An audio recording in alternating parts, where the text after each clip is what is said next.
Student, अब तक हमने मेंडेलियन जेनेटिक्स में मोनोहाइब्रिड क्रॉस, डाईहाइब्रिड क्रॉस, उनके निष्कर्ष और उनके क्वेश्चंस, ये सब चीज़ें की।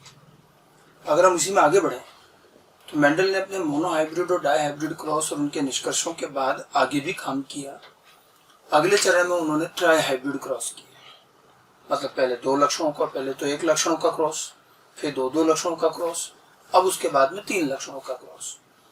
जब 3 लक्षणों का क्रॉस एक साथ किया जाता है, 3 लक्षणों की वंशानुगति एक साथ अध्ययन की जाती है, तो हम उसी को ट्राईहाइब्रिड क्रॉस कहते हैं। हालांकि मेंडल भी समझ रहे थे इस बात को, और वही उन्हें मिला भी सही कि ट्राईहाइब्रिड क्रॉस में उनको कोई नई जानकारी नहीं मिली। जो निष्कर्ष मिलने थे वो मोनोहाइब्रिड पर मिले, और फिर एक डाईहाइब्रिड पर अपव्यूहन का एक इम्पोर्टेंट निष्कर्ष आया।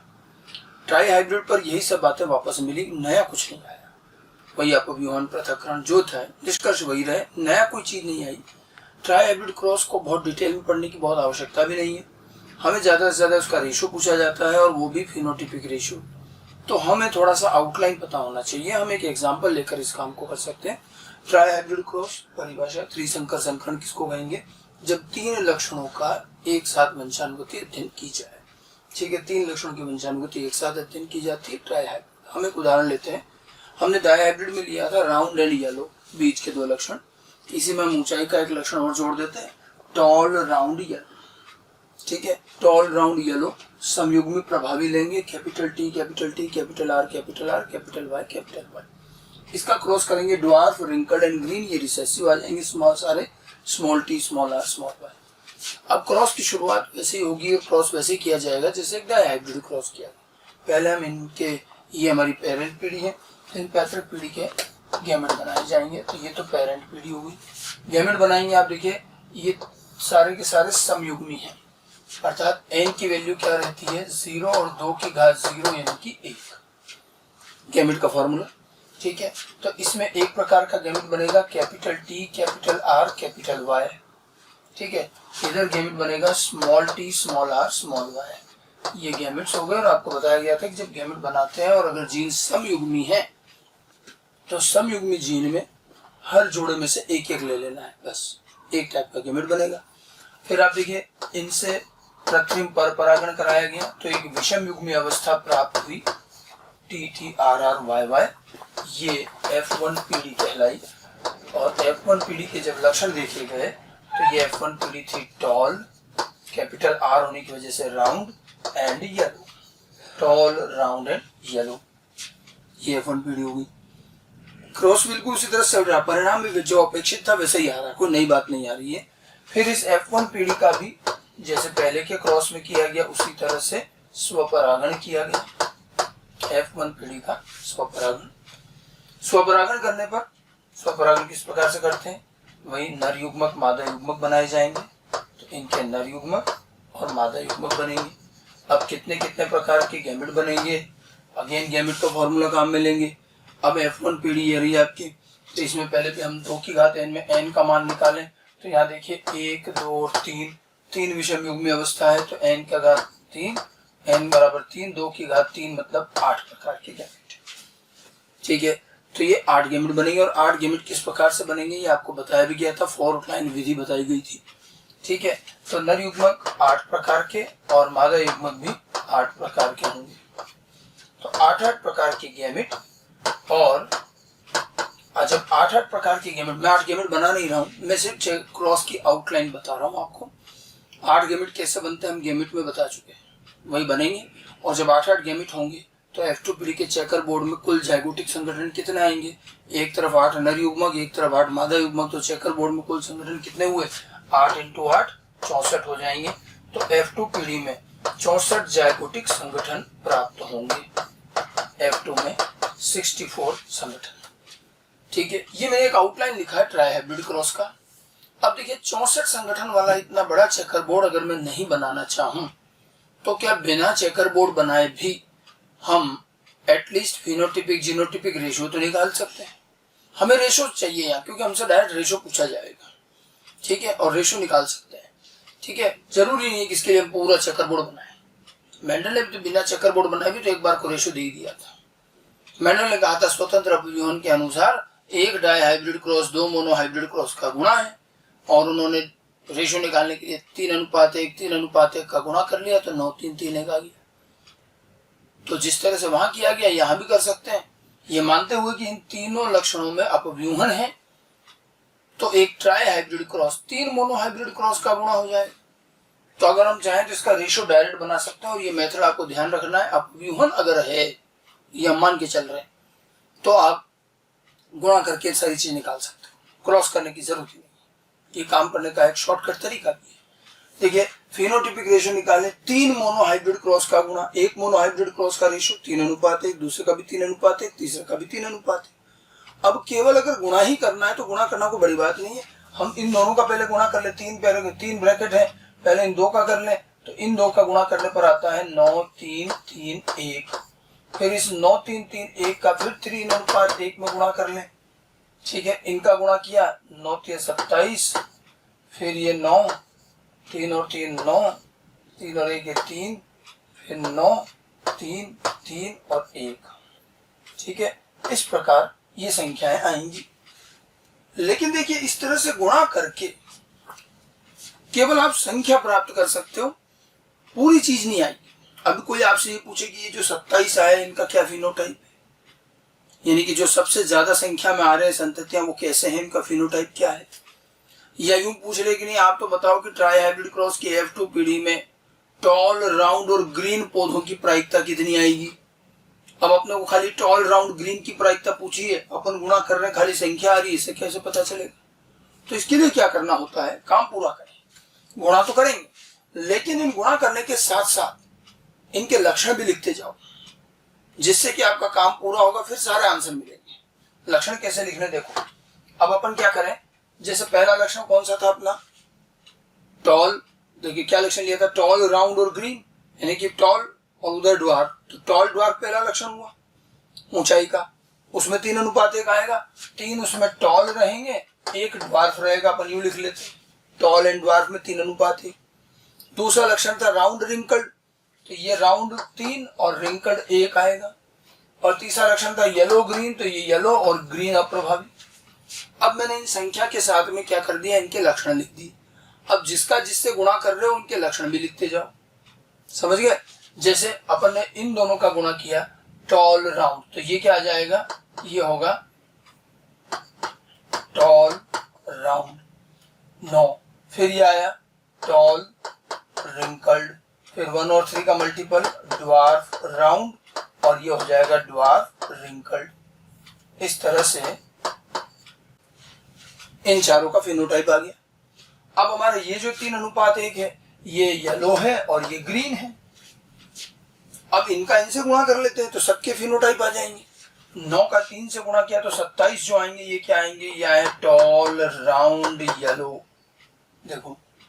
फिर इसका 9 का 1 से गुणा किया तो ये टॉल, राउंड, ग्रीन।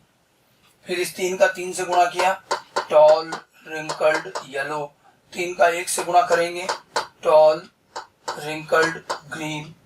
फिर इस 3 का इनसे, मतलब अगर हम चाहें आप इसको आगे पूरा कर सकते हो, इन सब के फिनोटाइप लिख सकते हो।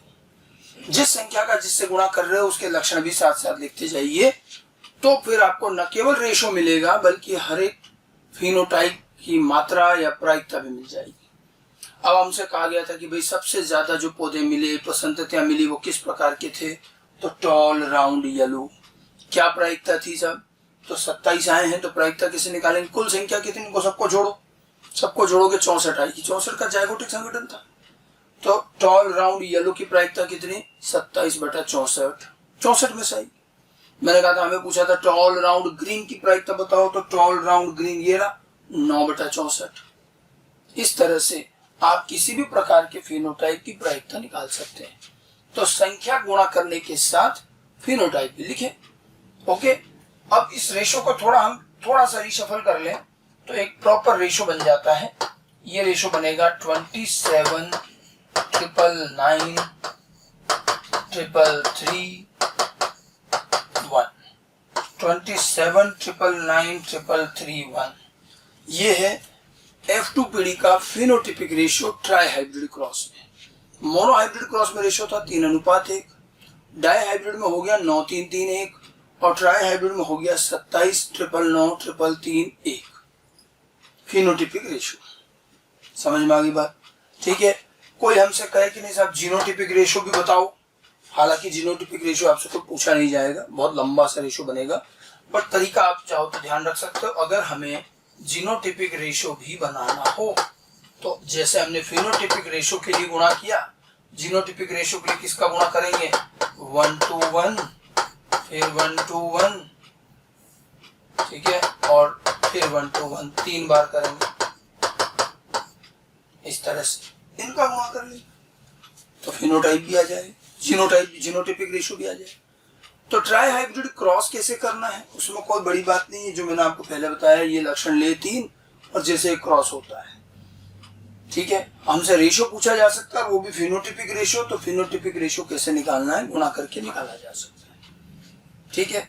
रही बात निष्कर्ष की, तो यहाँ पर निष्कर्ष को लेकर के कोई नई बात नहीं आई, वही 4 जो निष्कर्ष चले आ रहे हैं, जोड़ी कारकों का सिद्धांत, प्रभाविता का सिद्धांत, पृथक्करण का नियम, स्वतंत्र अपव्यूहन का नियम, मेंडल के यही 4 निष्कर्ष यहाँ भी वही मिले, नया और कुछ नहीं मिला, ठीक है। तो ये तो एक तरह से मेंडल द्वारा किए गए विभिन्न प्रकार के क्रॉस रहे, अलग अलग स्तर के रहे, monohybrid, dihybrid, trihybrid, और उनके निष्कर्ष। मोनोहाइब्रिड क्रॉस के क्वेश्चंस मैंने आपको बताए भी थे, बहुत आसान से क्वेश्चन है, और मेंडल ने जो मटर के पौधों पर आधारित क्वेश्चन और मानव पर आधारित क्वेश्चन भी मैंने आपको बताया।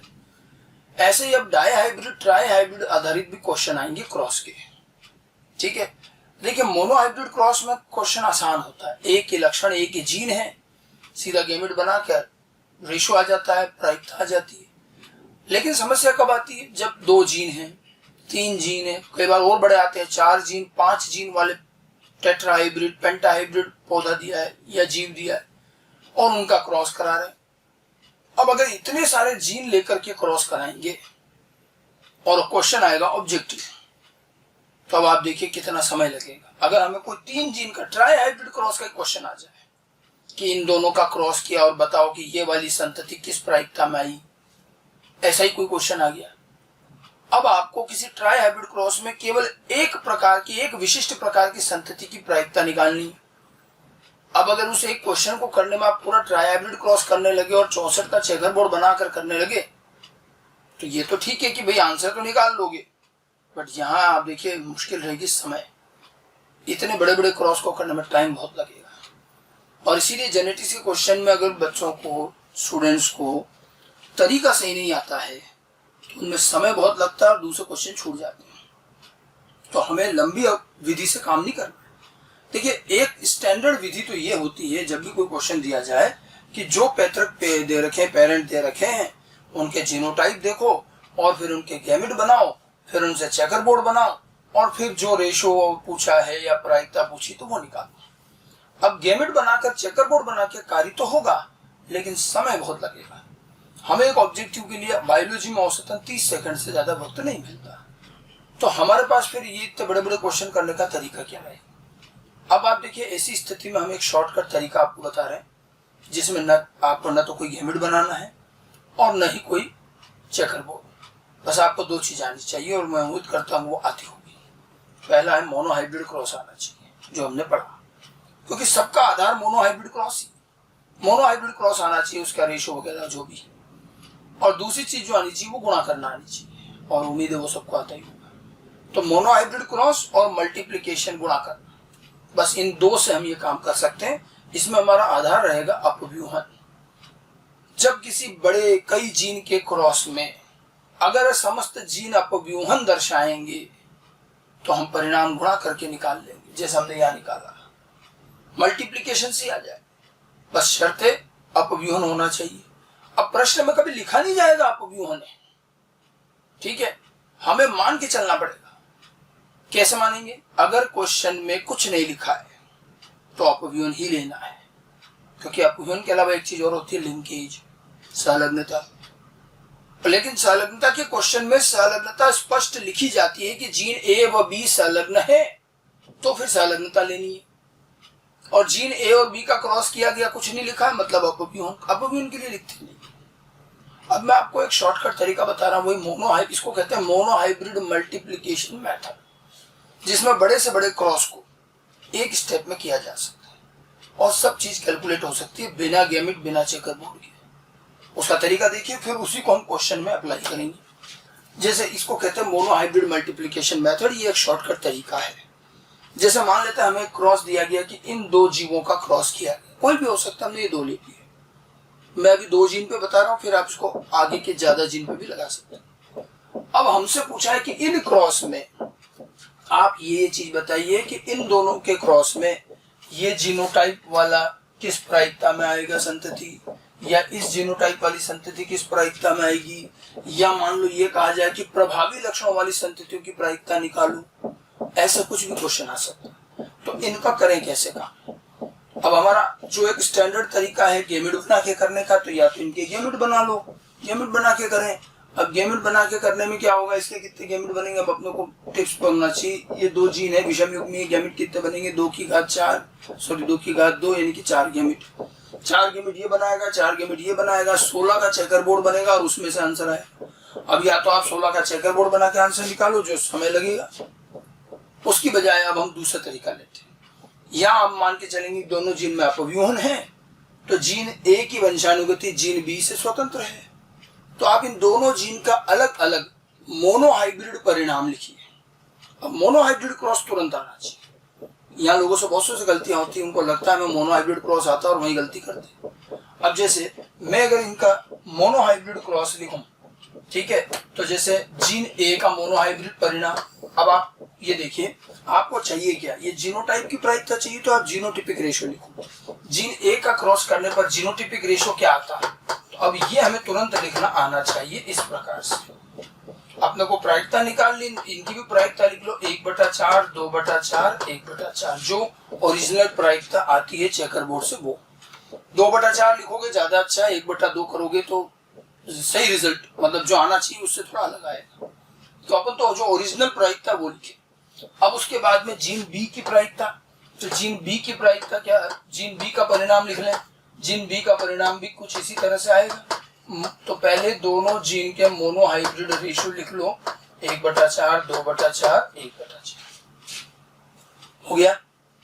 अब अपने को क्या करना है, अब केवल और केवल गुणा करना है। हो गया मोनोहाइब्रिड दोनों का, ये 2 जीन थे 2 लिख लिया, 3 है तो 3 का लिख लेना।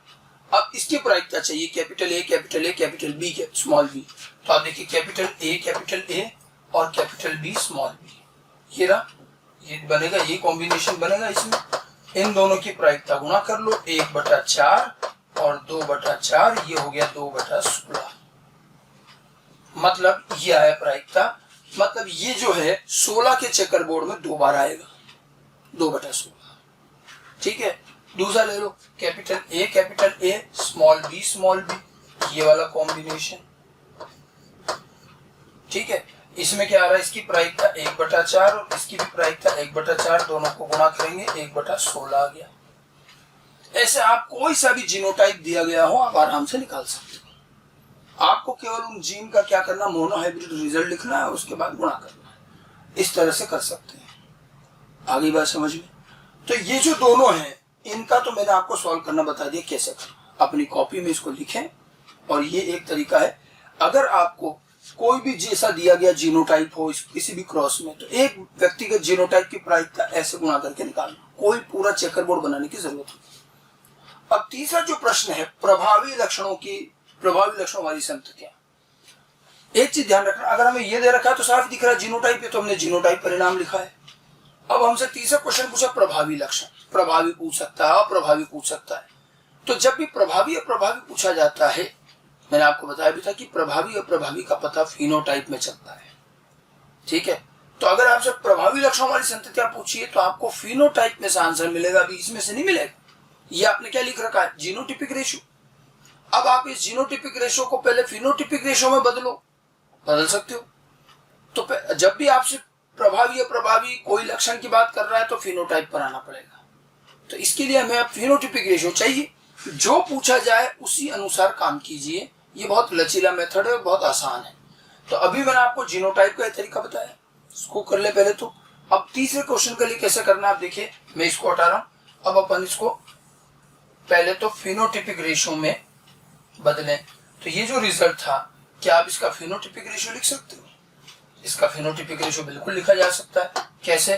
कैपिटल ए, अब अपने को लक्षण तो दिया नहीं है, कोई बात नहीं, इतना तो पता चल ही रहा है कि इन दोनों में प्रभावी लक्षण वाली संततियां आएंगी डोमिनेंट, और ये स्मॉल ए जो आएगा ये आएगा रिसेसिव। और इनका लक्षण प्रारूप अनुपात क्या आएगा? कुल संगठन 4 बनते, 1 2 1, तो ये 3 बनेंगे, 1 और 2, तो ये 3/4 और ये 1/4। 3:1 का रेशियो था मोनोहाइब्रिड में, वो ये 3:1 प्रायिकता में लिख लोगे 3/4 1/4। ऐसे ही जीन बी का काम है, तो जीन बी में भी आप क्या करोगे? पहले इनका फिनोटिपिक रेशियो लिखो, तो ये दोनों तो प्रभावी और ये अप्रभावी, यहाँ भी प्रायिकता 3/4 1/4। ठीक है, जब मुझे फिनोटाइप आधार पर क्वेश्चन पूछा जा रहा है तो मैंने जीनोटाइप से भी फिनोटाइप बनाया, क्योंकि यहाँ लक्षण नहीं दिए थे तो मैंने प्रभावी अप्रभावी लिख दिया बस। अब मुझे क्या करना है? अब मुझसे कहा जा रहा है प्रभावी लक्षणों वाली संततियां, तो इधर से प्रभावी लक्षणों का प्रायिकता कितनी है? 3/4। इधर से प्रभावी वाले की प्रायिकता 3/4, दोनों का गुणा किया, ये आ गया 9/16। प्रभावी लक्षण मतलब जीन ए का भी प्रभावी हो, जीन बी का भी प्रभावी हो, दोनों जीन के लिए प्रभावी लक्षणों वाली संतति की प्रायिकता कितनी हो जाएगी? 9/16 हो जाएगी। ठीक है, अगर आपको ये तो डायहाइब्रिड क्रॉस ही था, अगर आपको डायहाइब्रिड क्रॉस याद हो तो हमारा फिनोटिपिक रेशियो आया था 9 3 3 1, उसमें दोनों प्रभावी वाले कौन थे? यानी कि राउंड और येलो 9, तो प्रायिकता कितनी थी? 9/16, वही तो आई, दोनों लक्षणों के प्रभावी। ऐसा कुछ भी पूछा जा सकता है। ये तो मैंने एक सैंपल क्वेश्चन लिया था, आपको मैंने एक तरीका बताया है कि कभी भी बड़े क्रॉस दिए जाएं तो गैमेट बनाकर करने की बजाय हर जीन का अलग अलग मोनोहाइब्रिड क्रॉस लिख लो परिणाम। फिनोटाइप पूछा जाए तो फिनोटाइप, जीनोटाइप पूछा जाए तो जीनोटाइप। प्रायिकताएं बिल्कुल वही रखो जो चेकर बोर्ड में आती है, और उसके बाद गुणा कर लो, गुणा करके निकल आएगा। ठीक है, इसमें आपको बस एक स्टेप रही, एक स्टेप में आप हर जीन का पहले मोनोहाइब्रिड क्रॉस लिख लें, फिर गुणा कर लो। फिनोटाइप कैसे निकालना है ये बता दिया, जीनोटाइप कैसे निकालना है वो बता दिया। अब अपन देखिए इस मेथड को एक क्वेश्चन पर आगे अप्लाई करते हैं। मैं अगला एक क्वेश्चन लिख रहा हूँ, इससे हम बड़ा क्वेश्चन लेते हैं थोड़ा सा। ये एक और क्वेश्चन दिए गए क्रॉस में, अब ये हमें क्रॉस दे रखा है ABCD 4 जीन का क्रॉस दिया है। ठीक है, 2 दे रखे पेरेंट में निम्नलिखित संततियों की क्या प्रायिकता होगी? ये संततियां दी है, ये अलग अलग इन जीनोटाइप वाले संततियों की प्रायिकता, प्रभावी लक्षणों वाली संततियां, अप्रभावी लक्षणों वाली संततियां, 4-5 क्वेश्चन पूछे। वो हमने 2 जीन पर आपको मेथड बताया था, अब यहाँ 4 जीन हो गए, कर सकते हो इस काम को। ठीक है, तो आप अपना वीडियो यहीं पर पॉज करें, ये क्वेश्चन लिखें और इसका आंसर करें। इसका मेथड वही रहेगा, इसको सॉल्व करने की कोशिश करें, उसके बाद आप आगे देखें। मैं इसको भी सॉल्व करके बता रहा हूँ कैसे करना है, लेकिन एक बार को आप अपना प्रयास करें। बस ऐसे का ऐसे ये 2 की जगह 4 जीन आ जाएंगे और इनका आपको प्रायिकता निकालनी है। ठीक है, अब आप देखिए इसको सॉल्व कैसे करेंगे। तो देखिए इसमें क्या करना है, ये मैंने लिख रखे दोनों पैरेंट जो आपको इस क्वेश्चन में दे रखे हैं, ये रहे 2। अब अपने को ये चाहिए, पहले तो देखो ये 3 तो है जीनोटाइप और ये जो दोनों है प्रभावी और प्रभावी, ये किससे निकलेंगे? फिनोटाइप से, अभी बताया था। तो पहले तो अपन क्या करेंगे, जीनोटिपिक परिणाम लिख लें ABCD चारों जीन के, फिर गुणा कर लेंगे, उसके बाद फिनोटाइप पर काम करेंगे। तो चलिए एक एक करके लेते हैं। जीन ए की बात करें सबसे पहले, तो जीन ए के क्रॉस में क्या रिजल्ट आना चाहिए? यही कई लोग तो गलती करेंगे। ठीक है, अब कई लोगों क्या है, जल्दी जल्दी में गलती क्या करते हैं कि जैसे हमने ऑन तौर पर लिख दिया, ए लिख दिया। अगर आप ये कर रहे हैं तो बिल्कुल गलत है, और ये बात आप समझ भी लें कि हर बार मोनोहाइब्रिड क्रॉस में इसी तरह का परिणाम लिखने का कोई रिवाज नहीं है। पहले ध्यान दो क्रॉस क्या है, अपने पिछले वाले में कैपिटल ए स्मॉल ए और कैपिटल ए स्मॉल ए था तो ये आएगा। अब उधर तो देखो क्या है, कैपिटल ए कैपिटल ए। अगर डायरेक्ट कर सकते हो तो ठीक है, नहीं तो अलग से रफ में जीन ए का मोनोहाइब्रिड क्रॉस करके देख लो। ठीक है, इन दोनों का जब क्रॉस करोगे तो परिणाम ये नहीं आएगा, यहाँ पर परिणाम सिर्फ ये 2 आएंगे। स्मॉल ए बनेगा नहीं, यहाँ तो एक गैमेट बनेगा, ये तो संयुग्म हो गया, यहाँ 2 गैमेट तो 2 कॉम्बिनेशन बने, और इनकी प्रायिकता कितनी रही? 2 बनेंगे तो 1/2 1/2 जीन ए का परिणाम। अब आते हैं जीन बी पर। जीन बी का रिजल्ट लिखो। जीन बी में देखो capital B small B, capital B small B है, तो यहाँ पर तो तीनों कॉम्बिनेशन बनेंगे, 1/4, 2/4, 1/4। ठीक है, उसके बाद जीन सी पर आ जाइए। जीन सी का परिणाम लिखते हैं। अब जीन सी में भी देखो विषम युग्म अवस्था है दोनों, तो ये capital C capital C capital C small C और स्मॉल सी, और वही रिजल्ट 1/4, 2/4, 1/4। और अंत में जीन डी का क्रॉस देखें तो जीन डी के अंदर यहाँ देखो कैपिटल डी स्मॉल डी, अब यहाँ फिर से समयुग्मी, तो यहाँ जीन डी में भी क्या आया, केवल 2 ही कॉम्बिनेशन बनेंगे। जिनको ये नहीं समझ में आया कि आपने कैसे लिखे, तो एक जीन को अलग से मोनोहाइब्रिड क्रॉस कर लो, यही परिणाम आएगा। अब देखिए 4 जीन का इतना बड़ा टेट्रा हाइब्रिड क्रॉस है, मैंने सिर्फ चारों जीन का क्या कर दिया, परिणाम लिख दिया। अब अपने को क्या चाहिए था, अब अपन आंसर निकालते। देखो तो क्या आया, इसके अंदर पहला क्वेश्चन क्या पूछा था, ये वाला। ठीक है, सारे के सारे यहाँ पर समयुग्मी और प्रभावी हैं, तो अपन इसका आंसर निकालें। समयुग्मी प्रभावी कैसे आएगा, देखो ये रहा, capital A capital A, capital B capital B, capital C और कैपिटल डी कैपिटल डी। क्या क्या आया, 1/2, फिर 1/4, उसके बाद 1/4 और 1/2। सबका गुणा कर लिया, कितना आ जाएगा, 1/2 कितना आ रहा, ये आ गया 1/64। ये आंसर हो गया आपका इस पहले वाले क्वेश्चन का। इसका आंसर हो गया 1/64। दूसरे का निकालो, सारे विषम युग्मी पूछे तो विषम युग्मी का निकाल लेते हैं, सारे विषम युग्मी का निकालो। ठीक है, तो इसमें ये रहा विषम युग्मी 1, इसकी प्रायिकता 1/2, फिर इसका ये विषम युग्मी है 2/4, फिर ये विषम युग्मी है 2/4 और इधर ये विषम युग्मी है 1/2। इनका प्रायिकता कितनी आ जाएगी, ये आ जाएगा 2 × 2 4/64। हम इसको देखिए, प्रायिकता को सिंप्लीफाई काटना बात की बात है, आप तो केवल जो आ रहा है वो गुणा करके लिखो। तो ये क्या आ रहा है, 4/64। ठीक है, ये हो गया सेकंड वाले क्वेश्चन का आंसर। इसका आंसर हो जाएगा 4/64। ठीक है, अब इसका निकाल लें, ये 2 विषम युग्मी 2 समयुग्मी, इसका भी आंसर निकाल सकते हैं, गुणा ही करना है और कुछ भी नहीं करना है। ठीक है, इसका आंसर निकाल लेते हैं। तो पहला वाला क्या था, इसके अंदर इसे देख लें, कैपिटल ए स्मॉल ए, तो कैपिटल ए स्मॉल ए ये रहा, क्या प्रायिकता आएगी 1/2, फिर कैपिटल बी ये रहा, ये 1/4, कैपिटल सी ये रहा, ये भी 1/4 और कैपिटल डी स्मॉल डी 1/2। इन सबको भी गुणा करोगे तो ये भी 1/64 ही आएगा। ठीक है, तो जो तीनों क्वेश्चन हैं इनके मैंने आपको एक आंसर बताया, इसका आंसर भी होगा 1/64। तो ये तीनों तो जीनोटाइप आधार पर पूछे गए कि निम्नलिखित दिए गए जीनोटाइप संततियों की प्रायिकता बतानी है, तो ये हमने केवल जीनोटाइपिक परिणाम का गुणा करके निकाल दिया। अगले जो 2 क्वेश्चन है प्रभावी लक्षणों वाले, अप्रभावी लक्षणों वाले, तो ये जो चीज है ये आपको प्रभावी अप्रभावी तो फिनोटाइप में पता चलेगी, जैसा मैंने आगे बताया था। ठीक है, तो ये जो करा है हमने काम, ये तो हमने पहले 3 जो क्वेश्चन है जीनोटाइप वाले उनके लिए होगा।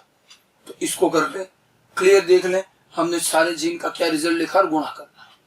अब मैं अगले 2 लास्ट वाले जो 2 क्वेश्चन है फिनोटाइप पर आधारित है, प्रभावी अप्रभावी, उसको कैसे करना है। उसमें क्या करना है, जो अपन ने जीनोटाइपिक रेशियो लिखा है अब उसको क्या कर लें, फिनोटाइपिक रेशियो में बदल लें, जैसे हमने पिछले क्वेश्चन में किया था। तो मैं इन चीजों को हटा रहा हूँ, ये चीजें अब आप आराम से अपने आप से भी गुणा ही तो करना है, ये आप खुद से भी कर सकते हैं। ठीक है, तो ये तो हमारे पहले 3 क्वेश्चन का आंसर हो गया। ओके, अब लेते हैं लास्ट के जो 2 क्वेश्चन है। तो अब इसके अंदर पहले तो हम इन फिनोटाइपिक रेशियो को जीनोटाइपिक में कन्वर्ट करें। तो इसका देखो, सॉरी, ये जीनोटाइपिक रेशियो को फिनोटाइपिक में कन्वर्ट करेंगे। अब यहाँ कैपिटल है, ये देखो इसमें भी कैपिटल है, इसमें भी कैपिटल है, तो लक्षण प्रारूप क्या आएगा इनका, ये तो दोनों ही प्रभावी होंगे और यहाँ प्रभावी आ ही नहीं रहा। सारे प्रभावी है तो प्रायिकता भी 1 हो जाएगी। क्लियर, ठीक है। इसी तरह से दूसरे केस में क्या आ जाएगा, इन दोनों में ये दोनों प्रभावी हैं, ये तो जैसे हमने पहले लिखा था वही, और ये अप्रभावी हो गए, तो इनकी प्रायिकता कितनी, 3/4 1/4। ठीक है। उसके बाद में अगला, इनमें भी ये दोनों तो डोमिनेंट रहेंगे प्रभावी एलील वाले, और ये एक जो है ये रिसेसिव रहेगा, ये भी 3/4 और 1/4 प्रायिकता। और लास्ट में जीन डी की बात करें तो देखिए इन दोनों में ही कैपिटल डी है, तो दोनों ही प्रभावी होंगे और यहाँ भी प्रायिकता 1 आई। अब हमने इनका क्या करा, फिनोटिपिक रिजल्ट लिख लिया। ठीक है।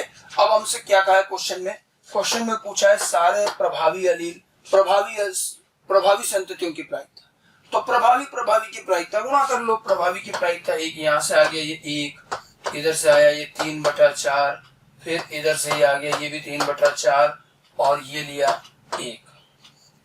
इन सब का हमने गुणा कर लिया। गुणा करेंगे कितना आएगा, 9/16। इस दिए गए क्रॉस में प्रभावी लक्षणों वाले संततियों की प्रायिकता 9/16 होगी। अब आप मुझे बता सकते हैं अप्रभावी वालों की क्या प्रायिकता है। अगर मैं अप्रभावी लक्षण वाले की प्रायिकता निकालने की बात करूं तो अप्रभावी की कैसे आएगी, सब में से जैसे प्रभावी का गुणा किया ऐसे अप्रभावी का भी कर लो। अब अप्रभावी का गुणा करेंगे तो जीन ए में से क्या करेंगे, अप्रभावी। अब यहाँ कई लोग गलती करते हैं, जीन ए में क्योंकि यहाँ तो प्रभावी आ रहे हैं सारे, तो लोग इसमें से अप्रभावी नहीं छोड़ देते हैं, गलत। अगर यहाँ पर अप्रभावी नहीं है इसका मतलब अप्रभावी आने की संभावना 0 है, तो 0 लेना पड़ेगा। हर जीन में से इसकी प्रायिकता 0, इसमें अप्रभावी की प्रायिकता कितनी है, 1/4, इसकी भी 1/4, और जीन डी में से ले तो यहाँ फिर 0। इन सबको गुणा करेंगे, आंसर क्या आ जाएगा, 0।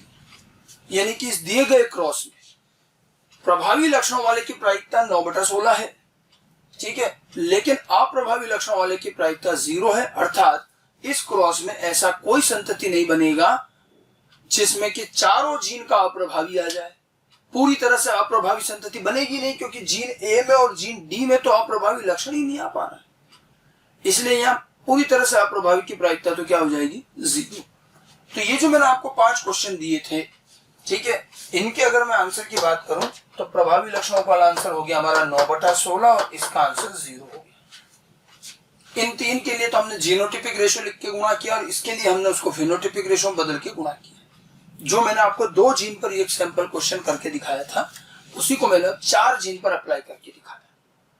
तो ये मेथड समझ में आना चाहिए। इस मेथड की आपको प्रैक्टिस करनी पड़ेगी। फिर जो भी dihybrid cross, trihybrid cross के जो ऑब्जेक्टिव क्वेश्चन आते हैं उनमें इसको अप्लाई करना पड़ेगा। ठीक है, ये अप्लाई करना आना चाहिए।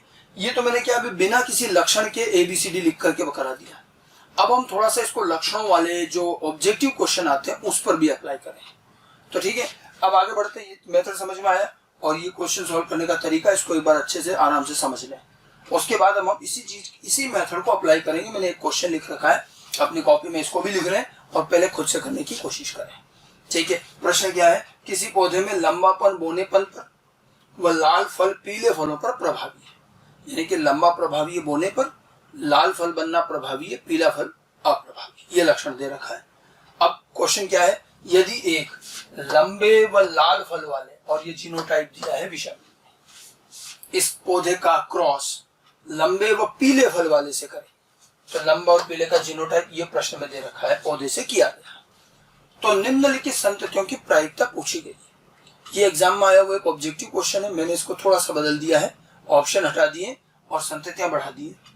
ठीक है, निम्नलिखित संततियां, हमें संततियां चाहिए लंबे और लाल फल वाली, लंबे और पीले फल वाली, बोने व लाल फल, बोने व पीले फल, चारों संगठन। इन 4 प्रकार के संगठन वाली संततियां कितनी कितनी आएगी, क्या प्रायिकता होगी।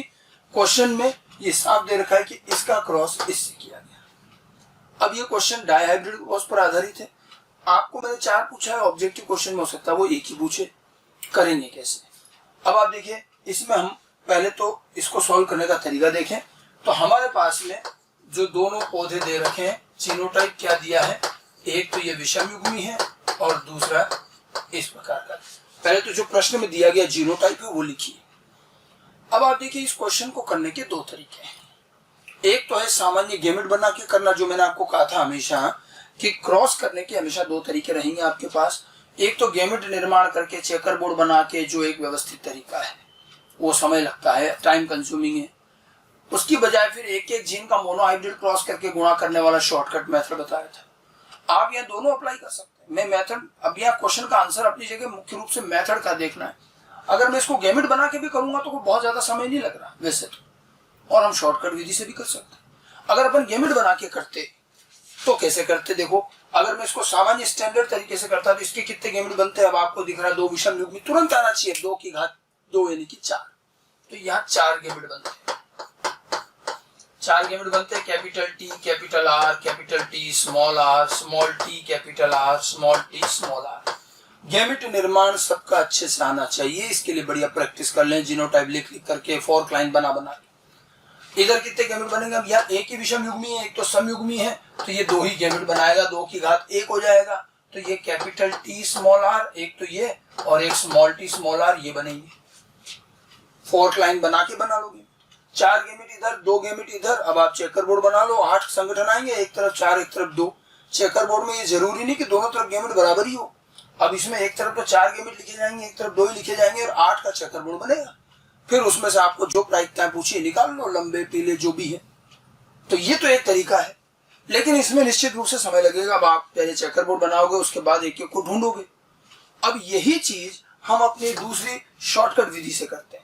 वापस मैं इसको लिखता हूँ, देखिए शॉर्टकट विधि से करना, मैं इसलिए आपको दोनों मेथड लिख रहा हूँ कि कैसे अपन उसको अप्लाई करें सामान्य से क्वेश्चन। अब अपन क्या करें, शॉर्टकट विधि लगाएं, जीन टी और जीन आर का अलग अलग क्रॉस करें। ठीक है, जीन टी का क्रॉस करेंगे, क्या क्या रिजल्ट आएगा, तो ये विषम युग्मी है दोनों, तो हम जानते हैं कि ऐसे केस में ये संगठन आया। ठीक है, अब अपने को तो खैर चलो पहले दूसरे का भी लिख लें, जीन आर का भी लिख लीजिए। जीन आर में क्या रहेगा, अब इधर कैपिटल आर स्मॉल आर है, इन दोनों का क्रॉस करोगे तो एक तो कैपिटल आर स्मॉल आर और दूसरा स्मॉल आर बनेगा। यही ध्यान रखना है, जो जीनोटाइप दिया उनके जो रिजल्ट आ रहे हैं वही लिखे।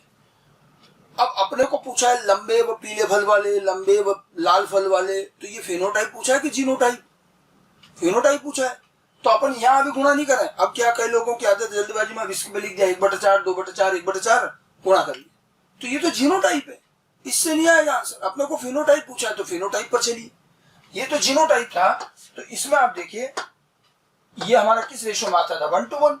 इसमें हम जानते हैं ये क्या है, ये दोनों तो मिलाकर क्या हो गए टॉल, और ये क्या है ड्वार्फ, लंबा और बौना। समझ में आई बात। अभी तक हमारे पास लक्षण नहीं थे तो हम प्रभावी अप्रभावी लिखते थे, अब हमारे पास लक्षण है लंबा बौना, तो ये लिख लिया। लंबे की प्रायिकता 3/4, बौने की 1/4 हो जाएगी। अब ये आया फिनोटाइपिक रेशो। ऐसे ही हम इसका लिखे तो कैपिटल आर वाला तो लाल फल और स्मॉल आर वाला पीला फल येलो, और क्योंकि दोनों एक एक ही बन रहे हैं तो प्रायिकता भी 1/2 होगी। ये सही तरीका है। पहले आप दोनों जीन का रिजल्ट लिखो, पहले जीनोटाइप लिखा, लेकिन हमें क्योंकि फिनोटाइप पूछा तो हमने फिनोटाइप में बदला। अब उसके बाद में हम क्या करेंगे, इसका गुणा टॉल एवं रेड। ठीक है, लंबे व लाल फल वाले कितने, 3/4 इंटू 1/2, कितना आ गए ये 3/8 लंबे व लाल फल वाले। तो हमारा जो पहला प्रश्न पूछा था लंबे व लाल फल वाले 3/8। ठीक है, फिर लंबे व पीले फल वाले, तो लंबे और पीले फल वाले, तो ये भी 3/4 और 1/2 ही रहेगा, तो ये भी 3/8 हो गया।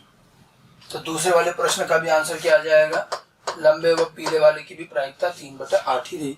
फिर बोने व लाल फल वाले, तो बोने और लाल फल वाले बनेंगे कोई, ये रहा बोना और ये लाल फल, तो ये 1/4 और 1/2 यानी कि ये 1/8 हो गया। ठीक है, और बोने और पीले फल वाले, तो ये भी 1/4 और 1/2, तो ये भी 1/8 हो गया। कुल मिलाकर इन दोनों के बोने व लाल फल 1/8, बोने व पीले फल भी 1/8। इस तरह से आप चारों की प्रायिकता निकाल सकते हैं। समझ में आ गई बात। चाहे चारों का रेशो पूछा जाए तो रेशो बना लो, प्रायिकता बना लो। ठीक है, 4 दिया जाए ये भी जरूरी नहीं, कोई एक ही दे दे लंबे व लाल। जो एग्जाम में क्वेश्चन आया था उसमें खाली लंबे और लाल ही पूछा था 3/8। तो अब ये आपके सामने इस प्रकार के इस ऑब्जेक्टिव क्वेश्चन को मैंने दोनों तरीके बताए, गैमेट बना के करने की विधि भी है और ये शॉर्टकट विधि है।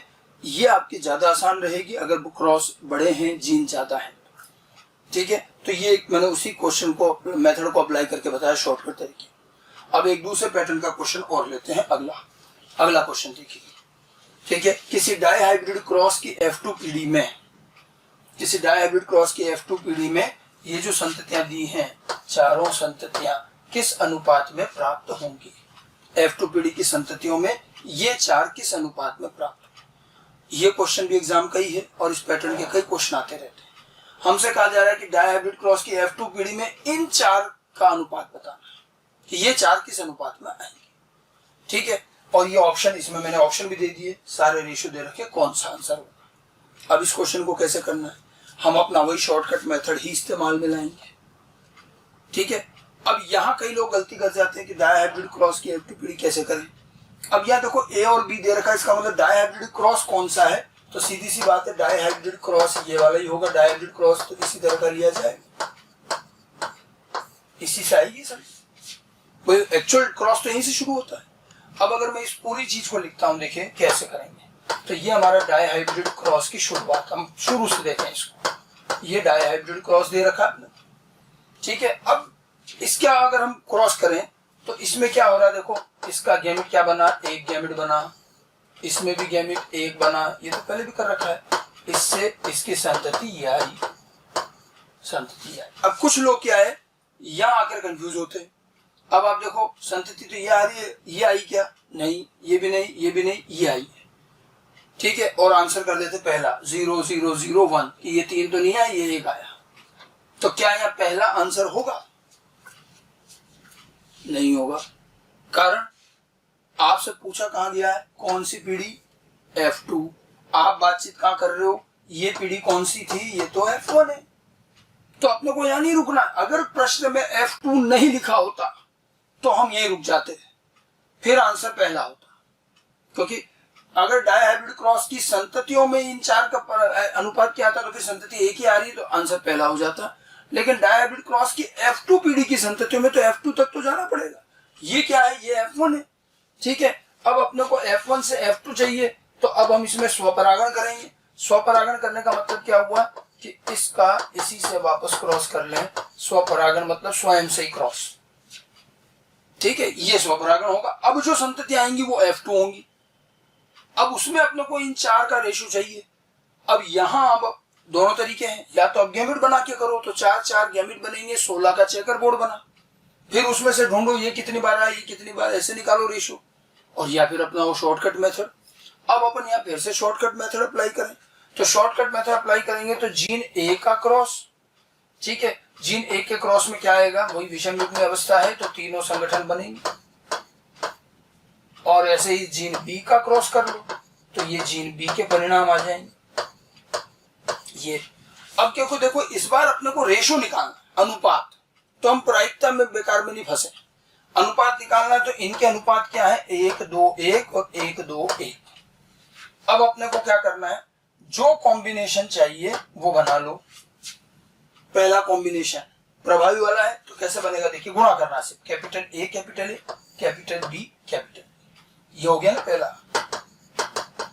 और इनको ये गुणा कर लो, 1 इंटू 1 कितना आया, 1। ओके, फिर capital A capital A capital B small B, capital A capital A और कैपिटल बी स्मॉल बी, ये आ गया।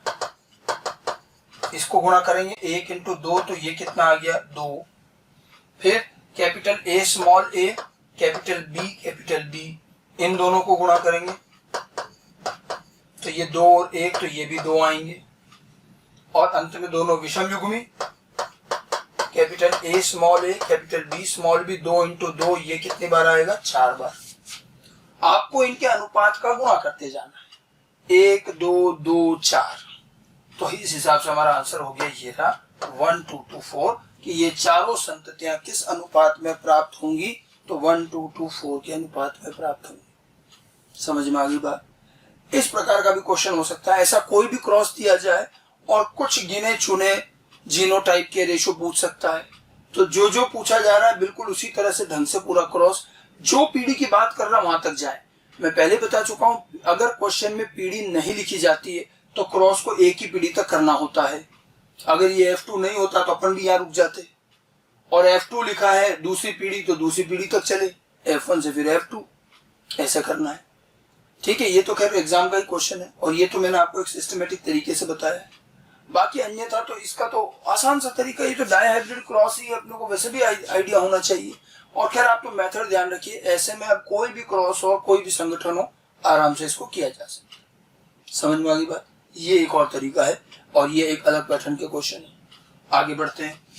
ठीक है, अगला लेते हैं, एक और क्वेश्चन देखिए। अब ये एक और तरीका है, इस पैटर्न के भी क्वेश्चन मिलते हैं हमें। क्या दे रखा है, किसी ट्राई हाइब्रिड क्रॉस की F2 पीढ़ी में, क्रॉस कौन सा, ट्राई हाइब्रिड, कुल 2400 संततियां प्राप्त हुई। मान लो कोई क्रॉस किया और F2 पीढ़ी में 2400 पौधे, 2400 संततियां मिली, तो इनमें ये जीनोटाइप दे रखा है, capital A, small B, capital C, small c. Genotype वाली संततियों की संख्या क्या होगी, इनकी संख्या पूछी गई है हमसे कि इनकी संख्या क्या। अब ये जो क्वेश्चन है कि ट्राई हाइब्रिड क्रॉस की F2 पीढ़ी में केवल इस एक जीनोटाइप वाले संततियों की संख्या बताएं, प्रायिकता भी नहीं, संख्या, क्योंकि कुल संख्या दे रखी 2400। अगर कभी ऐसा दिया जाए कि क्रॉस की कुल संततियां दे रखी हैं और आपको किसी एक विशेष की संख्या निकालनी हो, तो पहले तो आप उसकी प्रायिकता निकालो और उस प्रायिकता का कुल संख्या से गुणा कर दोगे तो उसकी अपनी संख्या आ जाएगी। समझ गए? तो पहले अपने को ट्राई हाइब्रिड क्रॉस की F2 पीढ़ी में इसकी प्रायिकता निकालनी है, जो प्रायिकता आएगी उससे उसका गुणा करें। आपको प्रैक्टिस के लिए इस प्रकार के क्वेश्चन DPP में भी मिलेंगे। मैं हर प्रकार के क्वेश्चन का एक एक सैंपल करा रहा हूँ, बाकी प्रैक्टिस में मॉड्यूल में भी क्वेश्चन दे रखे हैं। मेंडेलियन वंशानुगति के जो क्वेश्चन मॉड्यूल में दिए हैं, जितना जितना हिस्सा होता जाए वही करें, एक्सरसाइज 1 करें और उसमें मेंडेलियन जेनेटिक्स के जो क्वेश्चन है उसमें मिल जाएंगे। तो अब अपन क्या करें, ट्राई हाइब्रिड क्रॉस की F2 पीढ़ी, अब इस क्रॉस को करके देखें तो अपने को ये पता होना चाहिए, लिखने की जरूरत नहीं होती ट्राई हाइब्रिड क्रॉस तो, और ABC लिख रखा है तो ट्राई हाइब्रिड क्रॉस क्या हुआ। अगर देखा जाए शुरू से तो ट्राई हाइब्रिड क्रॉस, मेंडल का ट्राई हाइब्रिड क्रॉस इसी तरह से शुरू हो, ठीक है। पीढ़ी कौन सी, F2। अब अपन पहले तो क्या बनाएंगे, इसकी F1 पीढ़ी। तो F1 पीढ़ी में क्या होता है, वही वापस गैमेट बनेंगे। तो इसका तो ये एक गैमेट संयुग्मी है और ये भी एक गैमेट बना, फिर इनसे ये F1 पीढ़ी आ गई, ठीक है, ये F1 पीढ़ी हो गई। लेकिन F2 पीढ़ी का है तो स्वपरागण होगा, तो इसका इसी से क्रॉस, स्वपरागण में हमने ये क्रॉस कर लिया, ये लो। अब इसमें जो F2 पीढ़ी आएगी उसमें केवल ये जीनोटाइप वाले की प्रायिकता चाहिए। अब अपने को केवल F2 पीढ़ी के अंदर ये वाला genotype A, small B, capital C, small C, इसकी प्रायिकता चाहिए। अब आप इसको डायरेक्ट करो शॉर्टकट से, और एक एक जीन का सारा लिखने की भी जरूरत नहीं। क्या करना है, देखो जीन A स्मॉल a, इन दोनों में से अपने को क्या चाहिए, A स्मॉल a चाहिए। तो अपन यूं ही देख के कर सकते हैं, अब अपनी प्रैक्टिस हो जानी चाहिए कि इन दोनों के क्रॉस में इसकी क्या प्रायिकता आएगी, तीनों जीन की अलग अलग प्रायिकता निकाल के गुणा कर लो। तो इन दोनों में इसकी प्रायिकता आ गई 1/4। मोनोहाइब्रिड क्रॉस दिमाग में चलना चाहिए, 1/4 आती, 2/4 आती, निश्चित रूप से यही गलती होती है, क्या आएगी 2/4। विषम युग्मी तो 2/4 है। फिर बी स्मॉल बी, इनमें से स्मॉल बी की प्रायिकता, स्मॉल बी 1/4, ठीक है। और सी स्मॉल सी, इन सी जीन के क्रॉस में कैपिटल सी स्मॉल सी की प्रायिकता 2/4, ठीक है। तो ये आंसर क्या हुआ, 4/64, ठीक है, 4/64 आ गई इसकी प्रायिकता। अपने को चाहिए संख्या, तो क्या करें, 4/64 का 2400 से गुणा करें, ठीक है, कर सकते हैं गुणा। तो इसको सॉल्व कर लो, ठीक है, मैं इसका आंसर लिख रहा हूं, बाकी आप इसको पूरा सॉल्व कर लीजिए। ये 150 करीब आए, तो 150 इसमें आंसर आ जाएगा, ठीक है। तो ये जो तरीका है, आंसर तो आप खैर निकाल ही सकते हैं। मेन चीज है मेथड मैंने आपको बता दिया कि कोई भी क्रॉस दिया जा रहा है तो इस क्रॉस में पहले आप प्रायिकता निकालो, ये प्रायिकता आ गई, फिर जो संख्या दी है उससे गुणा करो तो उसकी संख्या आ जाएगी कि कितने वो मिलेंगे। ये मैंने आपको dihybrid, trihybrid cross के अलग अलग प्रकार के कुछ क्वेश्चन सॉल्व करके बताया, समझ में आ गई बात, ठीक है। ये तो हो गए क्वेश्चन। बाकी अब इस तरह के क्वेश्चन जैसा मैंने आपको कहा, आपको मॉड्यूल में भी कुछ मिलेंगे, आपको DPP प्रैक्टिस के लिए अलग से भी क्वेश्चन दिए जाएंगे, तो वो भी कर लें आप, फिर हम उसकी भी सॉल्यूशन देखेंगे, ठीक है। अच्छा, इन सब के अलावा आगे अगर अपन और बढ़े तो मेंडेलियन जेनेटिक्स में इनके अलावा कुछ छोटे छोटे फॉर्मूले काम आते हैं क्वेश्चन सॉल्व करने, ये हमारे बीच में आए भी हैं। तो कुछ फॉर्मूले में और बता रहा हूं, उनको भी आप ध्यान रख लें। तो एक लिस्ट और ध्यान रखेंगे, कुछ इंपॉर्टेंट फॉर्मूले हैं। इनमें से मैं एक तो आपको बता ही चुका हूं, युग्मकों के प्रकार निकालने का फॉर्मूला क्या है, 2 की घात n, ठीक है। युग्मकों के प्रकार का फॉर्मूला क्या हो गया, 2 to the power n, ये तो पता ही है सबको। अब 3 फॉर्मूले हो रहे, किसी भी क्रॉस में कितने प्रकार के लक्षण प्रारूप मिलेंगे, फिनोटाइप के प्रकार, ये भी 2 to the power n से ही आएगा। जीनोटाइप कितने प्रकार के मिलेंगे, 3 की घात n से निकाल सकते हो। और कुल संभव जाइगोटिक संगठन कितने बनेंगे, 4 की घात n से आए, 2 to the power n, 2 to the power n, 3 to the power n, 4 to the power n। इन सब में n का मान क्या होता है, विषम युग्मी जीन, वही जो आपको n हमेशा जो निकालते हैं विषम युग्मी जोड़ों की संख्या। तो जितने विषम युग्मी जीन जोड़े हैं वो n लेना है। लेकिन अब इस फॉर्मूले को इस्तेमाल करने में एक छोटी सी बात ध्यान रखना, इन सारे फॉर्मूले में गैमेट का जो फॉर्मूला है, युग्मकों का जो फॉर्मूला है, ये वाला, ये आपके दिए गए जीनोटाइप पर लगेगा। कोई भी जीनोटाइप दे रखा जो अभी तक भी हम करते आ रहे हैं क्वेश्चन में, वो कितने प्रकार की गैमेट बनाएगा, वो बनाने के लिए 2 to the power n ले लेते हैं अपन। तो ये तो जीनोटाइप पर होता है, ठीक है। उसके अलावा लेकिन जो बाकी 3 हैं, फिनोटाइप के, ये जो जीनोटाइप के और जाइगोटिक संगठन के, ये हमेशा क्रॉस पर अप्लाई होते हैं, एक जीनोटाइप पर नहीं होते, किसी दिए गए क्रॉस पर, कि किसी दिए गए क्रॉस में कितने प्रकार के फिनोटाइप बनेंगे, कितने प्रकार के जीनोटाइप बनेंगे और कितने जाइगोटिक संगठन आएंगे। जाइगोटिक संगठन समझे, जाइगोटिक संगठन का मतलब है चेकर बोर्ड में प्राप्त कुल संगठन, वो कुल जाइगोटिक संगठन कहलाते हैं। और ये हमेशा क्रॉस पर मिलेंगे कि किसी भी दिए गए क्रॉस में ये कितने कितने आएंगे, तो हम फॉर्मूले से निकाल सकते हैं बिना क्रॉस किए। लेकिन यहाँ एक शर्त है कि उस हर किसी क्रॉस पर ये फॉर्मूले अप्लाई नहीं होंगे, ये केवल उसी क्रॉस पर अप्लाई होंगे जिसमें स्वपरागण हो। केवल स्वपरागण के मामले में ये काम आएंगे कि अगर ऐसा कोई क्रॉस है जिसमें स्वपरागण दिखा रखा है, तो स्वपरागण वाले क्रॉस में बिना क्रॉस किए आप डायरेक्ट बता सकते हो फिनोटाइप, जीनोटाइप और जाइगोटिक संगठन कितने आएंगे, ठीक है। यह काम आते हैं कभी कभी। अब जैसे आप देखो मेंडल के जो क्रॉस थे, मोनोहाइब्रिड, डाइहाइब्रिड, ट्राइहाइब्रिड, मेंडल ने भी तो अपने इन क्रॉस में स्वपरागण किया था। कहाँ किया था, F1 पीढ़ी तो परपरागण से बनाई थी कृत्रिम, फिर F1 से जब F2 बनाया तो उन्होंने क्या किया, स्वपरागण। और अगर मेंडल ने भी स्वपरागण किया वो F1 से F2 के बीच में, तो इसका मतलब ये फॉर्मूले वहां भी लागू होने चाहिए और हम बिल्कुल उसको अप्लाई कर सकते हैं। आप अप्लाई करके देखिए। जैसे मैं अगर मोनोहाइब्रिड क्रॉस की बात करूं, मोनोहाइब्रिड क्रॉस याद है क्या था, तो F1 पीढ़ी थी कैपिटल T स्मॉल t और ये उसका स्वपरागण था, यही तो था मोनोहाइब्रिड क्रॉस। अब इसमें अगर मैं इन चारों फार्मूलों को लगे तो यहाँ n का मान क्या हो गया, 1, क्योंकि एक ही तो विषम युग्मी जोड़ा, ये एक, ठीक है। तो क्या क्या आएगा, 2 की घात 1 मतलब 2, यहाँ भी 2, ये 3 की घात 1 3 और ये 4। मोनोहाइब्रिड क्रॉस में आपको ये रिजल्ट मिलेंगे। अब जरा मेंडल के मोनोहाइब्रिड क्रॉस से तुलना करके देखिए।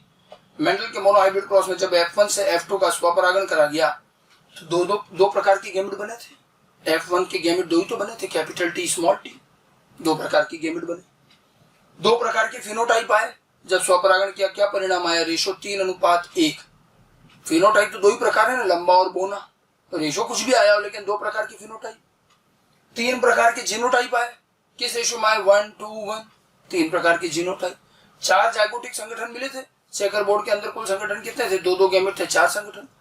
तो ये सारी वैल्यू आपके मेंडल के मोनोहाइब्रिड पर बिल्कुल चल रही, ठीक है। ऐसे ही अगर हम और देखें, और भी अप्लाई करके देख लेते हैं, ठीक है। दूसरा देखते चलिए, डाइहाइब्रिड क्रॉस की बात करें तो मेंडल ने डाइहाइब्रिड क्रॉस भी किया। मेंडल का ही डाइहाइब्रिड क्रॉस लेते हैं, हमने लिया था वो RY, ये F1 आया था और इसका स्वपरागण किया, ठीक है। अब यहाँ पर n का मान कितना हो जाएगा, 2।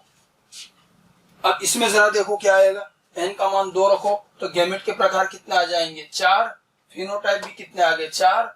जीनोटाइप 3 की घात 2 यानी कि 9 और 4 की घात 2 यानी कि 16 जाइगोटिक संगठन। अब ये हमें डाइहाइब्रिड क्रॉस में मिले थे कि नहीं मिले थे, ठीक है।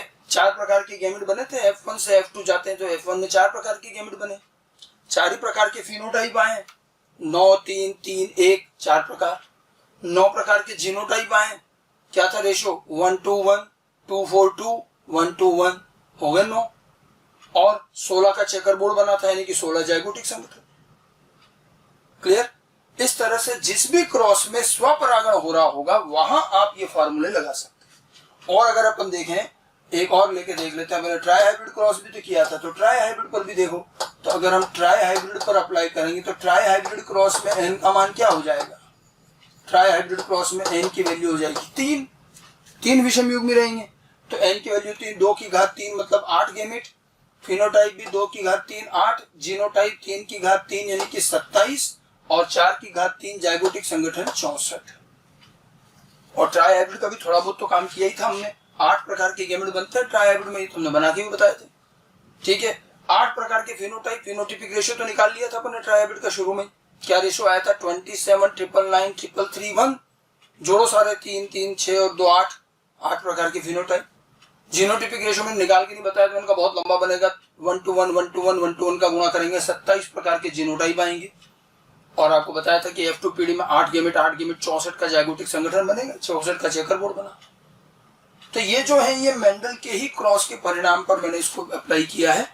कहने का मतलब ये है कि गैमेट का जो फॉर्मूला है ये तो आपको जो भी जीनोटाइप दिया उस पर अप्लाई कर सकते हैं, गैमेट का फॉर्मूला। उसके बाद फिनोटाइप, जीनोटाइप, जाइगोटिक संगठन का जो फॉर्मूला होता है ये हमेशा आपको स्वपरागण वाले मामलों में, स्वपरागण वाले क्रॉस में अप्लाई करना है, जैसे कि मैंने ये करके दिखाया।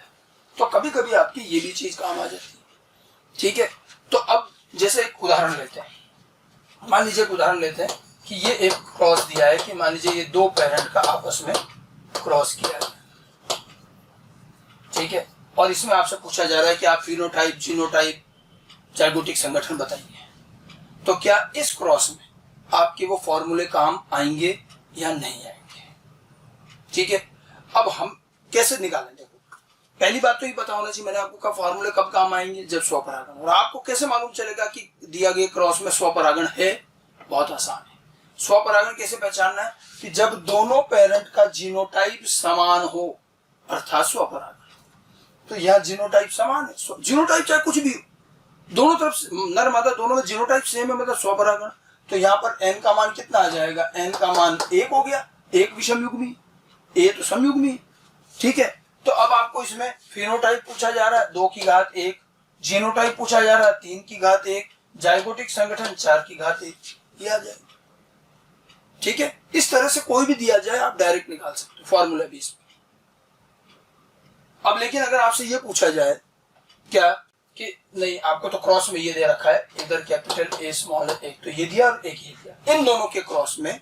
ठीक है, अब आपसे पूछा जा रहा है इन दोनों के क्रॉस में कि कितने जाइगोटिक संगठन होंगे। केवल एक ही चीज पूछी गई है कि दिए गए इस क्रॉस में जाइगोटिक संगठन कितने होंगे। अब कैसे करेंगे? जाइगोटिक संगठन का फॉर्मूला क्या है? 4 की घात n। ठीक है, तो 4 की घात n से कर सकते हैं यहाँ पर। क्या यहाँ फॉर्मूला अप्लाई होगा? बिल्कुल नहीं होगा। क्यों नहीं हो रहा? क्योंकि नर और दोनों पेरेंट के जीनोटाइप अलग अलग है, स्वपरागण नहीं है। स्वपरागण नहीं है मतलब फॉर्मूला काम नहीं आएगा। फॉर्मूला काम नहीं आएगा तो 4 की घात n से तो नहीं निकलेगा। और फिर भी आपसे क्वेश्चन पूछा है कि आपको तो जाइगोटिक संगठन बताना है, तो ऐसे में क्या करें? जाइगोटिक संगठन पर ये क्वेश्चन अलग से आता है। जाइगोटिक संगठन हमें पता होना चाहिए चेकर बोर्ड में आने वाले कुल संगठन। तो अगर आप फॉर्मूला नहीं लगा पा रहे हैं तो क्या ये नहीं बता सकते कि इस क्रॉस में किस साइज का चेकर बोर्ड बनना चाहिए? इसके लिए क्या करो, किसी भी क्रॉस में किस साइज का चेकर बोर्ड बनेगा ये तय होता है वो कितने प्रकार की गेमेट बना रहा है, इसी से तो होगा। ठीक है, तो आप गेमेट का फॉर्मूला तो लगा सकते हो, गेमेट के फॉर्मूले में स्वपरागण का शर्त नहीं है। गेमेट का फॉर्मूला तो जीनोटाइप पर लगता है, ये पहले दिखा रखा है, ये अलग है, ये 3 में है। तो आप क्या करो, गेमेट का फॉर्मूला लगाओ। तो इसमें कितने प्रकार के गेमेट बनेंगे? 2 की घात 2 यानी कि 4 प्रकार के गेमेट, और इसमें 2 की घात 1 यानी कि 2 प्रकार के गेमेट। अगर कभी आपसे जाइगोटिक संगठन पूछा जाए और स्वपरागण न हो तो 4 की घात n न लगाएं, फिर आप 2 की घात n से पहले इसके गेमेट और इसके गेमेट पता कर लें। अब आप देखो इसके अंदर जो चेकर बोर्ड बनेगा वो क्या बनेगा? एक तरफ 4 गेमेट और एक तरफ 2 गेमेट, तो कुल संगठन कितना आ जाएंगे? 8 संगठन आ गए। तो ऐसे में जाइगोटिक संगठन कितना हो गए? 8। तो जाइगोटिक संगठन पर ये क्वेश्चन जानबूझ के कंफ्यूज करने के लिए दिया जाता है, तो ये ध्यान रखना है अगर दोनों तरफ जीनोटाइप सेम है तो फॉर्मूला 4 की घात n से कर लो, नहीं है तो दोनों के गैमेट निकालो, चेकर बोर्ड के संगठन आ जाएंगे, वही जाइगोटिक संगठन। तो ये कुछ छोटी छोटी चीजें हैं जो क्वेश्चन सॉल्व करने में काम आती है। डाई हाइब्रिड, ट्राई हाइब्रिड के क्वेश्चन, शॉर्टकट मेथड कैसे अप्लाई करना है, क्योंकि मोनो हाइब्रिड के तो हो जाते हैं, डाई हाइब्रिड ट्राई हाइब्रिड में क्वेश्चन बड़े आते हैं, 3 4 5 जीन हो सकते हैं, तो हम गैमेट बनाकर इतने बड़े बड़े चेकर बोर्ड से तो नहीं कर पाएंगे। ठीक है, इसलिए फिर ये आपको एक शॉर्टकट मेथड ध्यान रखना, मोनो हाइब्रिड मल्टीप्लीकेशन मेथड। इस पर आधारित कुछ और क्वेश्चन आपको प्रैक्टिस के लिए भी दिए जाएंगे, मॉड्यूल में भी क्वेश्चन दे रखे हैं, वहां से करिए।